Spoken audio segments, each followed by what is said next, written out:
Hello everyone, it's Patrick again. Welcome to week 5, our penultimate week in this six-week sprint through the summer on reading difficulties.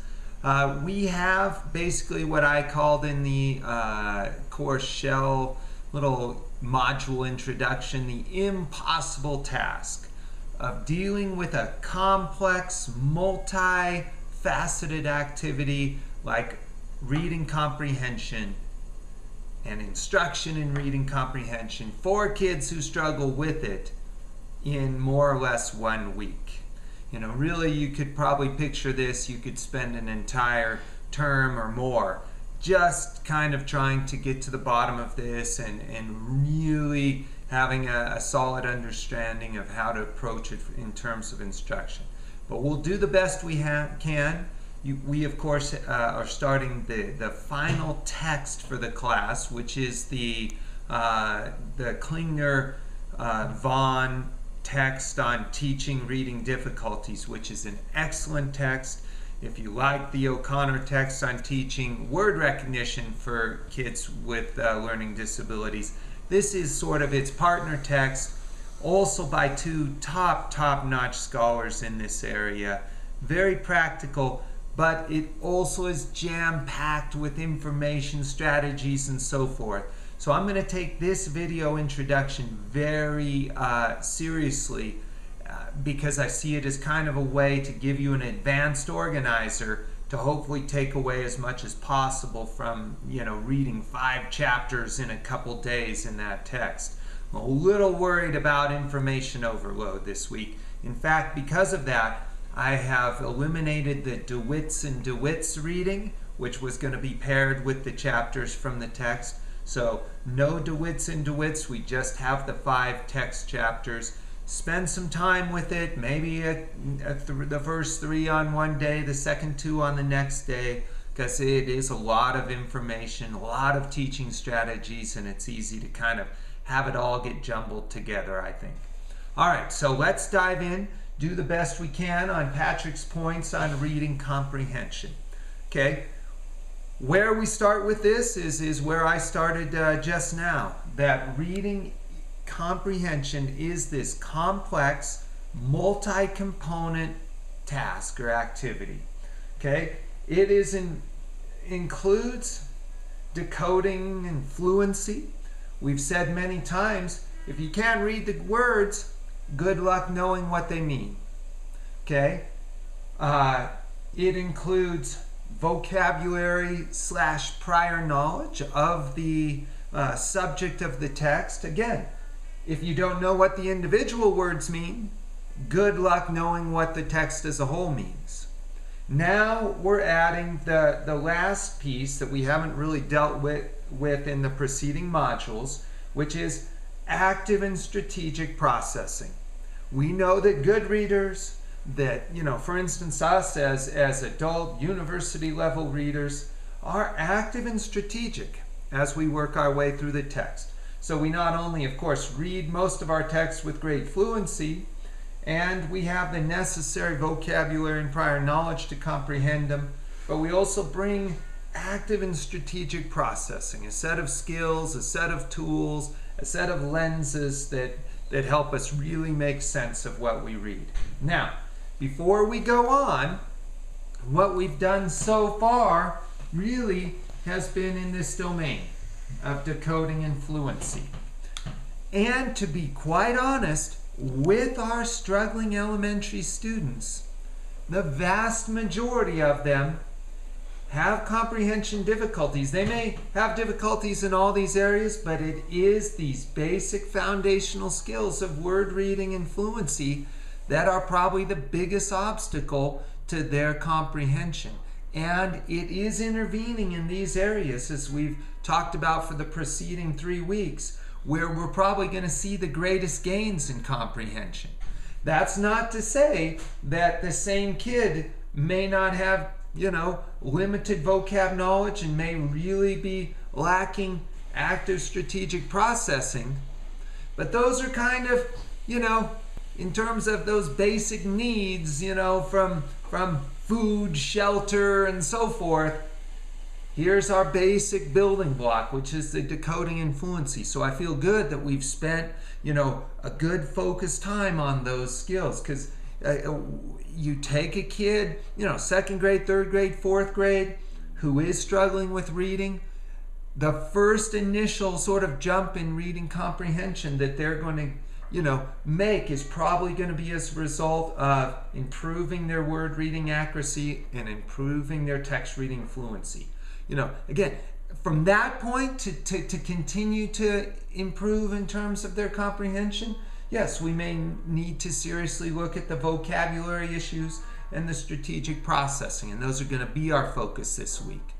All right, and now that is true for nearly all of our kids. Let's put that asterisk besides the type of kid that the Luceau book did very good to highlight on, which is our English language learners, maybe our kids from very low SES, sort of low parental education, who may have had the good fortune of developing some strong decoding and fluency skills because of some good instruction early on, but really have that deficit in vocabulary and prior knowledge. That's kind of a subset of these kids who may be strong here, but really lacking. And that's, of course, part of the focus this week. All right, so let's move on, and I want to make this overview point that you'll also read about in the first chapter, the intro chapter of the textbook, which is that traditionally instruction in reading comprehension, particularly this active strategic processing side of things, has fallen into, and we talked about this in the fall, what we call the assign and assess syndrome, rather than careful teaching. So, I may tell kids, I want you to find the main idea of these paragraphs. Ready, go. And then we give them the practice, and then we assess how they did. Well, just by simply briefly assigning and then assessing, I've really left out any sort of teaching of the strategic processes involved in finding the main idea. And, I think that has happened over decades. It hasn't changed a whole lot, and that's largely because this is, as we've often said, the calculus of reading instruction. It's harder to teach strategic processing than it is to teach that the O says ah, or sometimes O. And because it's more difficult, those sorts of brief and mentioning types of things are just not going to cut it. And so, at very least, we want to take away from the reading and from my, short talk here, this idea that we have to do better than simply assigning and assessing. Hey, I want you to read this app, answer the questions at the end of the chapter, and then I'm going to grade them. That is not teaching comprehension, particularly to kids who are going to struggle with it. All right? So, how, we need to throw in things like careful teacher modeling. We spent a lot of time with that in the spring course, modeling sort of more strategic processing. We need very carefully, and we'll talk about this in a second and show it, guided practice. How do I get kids, taking on a strategic processing task in a carefully guided way that enables them to be successful? And then sort of slowly remove some of the guided nature of that practice so that they do it more and more independently in more and more sort of natural and challenging texts. Okay, so that's our starting point. That's our overview. Now, let's get into what you'll see in the chapter from the textbook is that they'll start with an intro, the assessment chapter. Very sticky issue. Let me just throw in my quick 2 cents. You can imagine assessing a complex process like reading comprehension is very difficult. You'll see that they line up numerous sort of ways of looking at that for numerous purposes, just like we saw in the Lasso book. It's very difficult because, you know, a lot of forms of comprehension assessment come down to a one-on-one type experience between teacher and student. Well, that's not wildly practical for teachers with a group. Let's say we're up in the upper elementary. We may have 25 students. We may have 20 plus, and going one-on-one in some sort of sophisticated kind of think aloud interview process is really difficult. I don't think that there's any great answer to this. We all could understand the limitations of reading a very short passage and just answering a few multiple choice kind of more literal questions. This is really a domain where we have to think of not sort of the perfect forms of assessment, but really practically what's the best we can do with what we've got. Okay? Please pay a close attention to the section on the CBM for reading comprehension in the assessment chapter. Is it perfect? Far from it. Here we're talking about the Mays test. Holly's familiar with it. Maybe some of the rest of you. Reading a passage in a timed fashion, but unlike oral reading fluency where it's just how many words, now maybe every seventh word the kids have to stop and select the right word that completes the sentence. So it's a time test. We could see the limitations of that in terms of, again, sort of making inferences or those kinds of things. But on the positive side, it is a realistic, brief assessment that we can use to progress monitor and to say, are our kids making some improvements? That's one I'll highlight anyways. I tend to think that the more sort of time-consuming, informal reading inventories and so forth that are one-on-one teacher and student that just, they're not very practical, and consequently we're probably not going to use them that much. All right. That said, of course, dive into that chapter, get what you can from it. We'll discuss it in the discussion. But I'm going to move on to the instructional chapters. We have spent quite a bit of time on vocabulary for good reason. It's one of those critical pieces in the comprehension puzzle. We've seen that in numerous cases. We saw that in the Lasso book as she really emphasized Carter and the ESL girl and so forth, who were not bad in terms of reading fluency, but really struggled in vocabulary because they simply didn't, or in comprehension, they simply didn't have the vocabulary. We spent a lot of time, for those of you who were with me in the spring, we read the entire Beck and McCowan book. Nice work on vocabulary. Most of you have read a couple of my pieces because this is the area I've been working in actively for a number of years. And so I think you have, a fairly good vision for vocabulary instruction. Let's bring that home in terms of our strugglers. Here's just a couple overview points that we need to know. First, it's going to need to be intensive. Okay, in two ways really.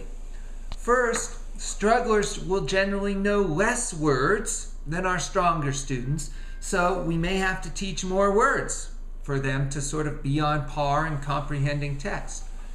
In the second way, when you know less words, it takes longer to learn the new words. So not only do we have to teach more words, but we will probably need more exposures, more review, and so forth for our strugglers to learn the same new words that our more proficient students are learning.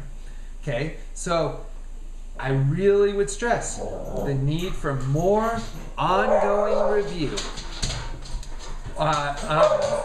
Key vocabulary terms, target words, and so forth.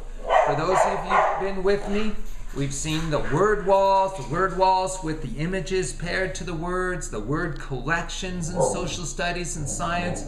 Those kinds of things, and continually referring back to those, are going to be especially critical with our strugglers. They're going to need more meaningful exposures than other kids to create those sort of webs of meaning around new vocabulary words.